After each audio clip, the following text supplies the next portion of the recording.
لوگوں سے مانگنے کی ہم نصیحت کر سکتے ہیں، کیوں لوگوں کے پاس جاتے ہو، لیکن معصومین سے توسل کی مذمت نہیں کر سکتے، کیوں کہ وہ مانگنا در حقیقت عبادت ہے۔ صلوات پڑھیں بر محمد وآل محمد۔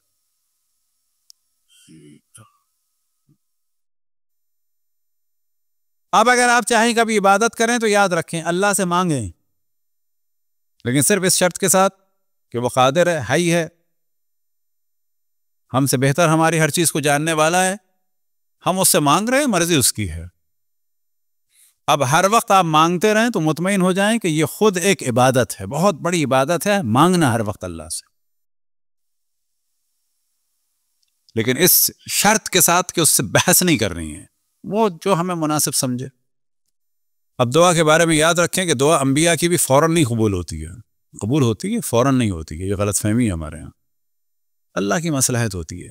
حضرت آدم کے بارے میں ہمیشہ، حضرت ابراہیم کے بارے میں ہمیشہ مثال دیتا ہوں، حضرت ابراہیم نے کو ملے 199 سال یا بعض جگہ 111 سال بھی بیان ہوا، حضرت اسماعیل ملے، تو جو 99 سال میں اللہ سے دعا مانگ رہا ہے بچے کے لیے، تو کیا 26 سال میں نہیں مانگی تھی، یا 30 سال میں، یا 35 سال میں، یا 40 سال میں، یا 45 سال میں، یا 55 سال میں، 60 میں، 65 میں، 70 میں، 80 میں؟ لیکن اللہ نے دعا قبول نہیں کی۔ کس کی دعا قبول نہیں کی؟ جس نے پرچم توحید کو بلند کیا۔ اللہ نے پرچم توحید کو بلند کرنے والے کی دعا ہی قبول نہیں کی۔ دعا قبول تو کی کب کی؟ 99 سال کی عمر میں دعا قبول کی، تو پھر کیا کیا؟ نئے ایک امتحان میں ڈالا، جاؤ بیابان میں چھوڑا ہو، اس کو بیابان میں چھوڑا ہے، حکم ہے کبھی کبھی جا کے ملو۔ اب جب وہ بالکل جوان ہو گئے، حضرت ابراہیم کا نیا امتحان، جب بہت عشق ہو گیا، اب یہ قربان کر دو۔ اب یاد رکھیں کہ حضرت ابراہیم نے اپنے حساب سے قربان کر دیا تھا، اپنے حساب سے، یعنی جب چھری چلائی ہے تو وہ ہوا میں نہیں چلتی ہوئی محسوس ہو رہی تھی، کسی کھال پہ چل رہی تھی،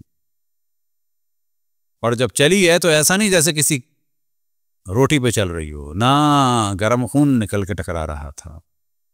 اپنے حساب سے انہوں نے سارا کام کر دیا تھا اللہ کے لیے۔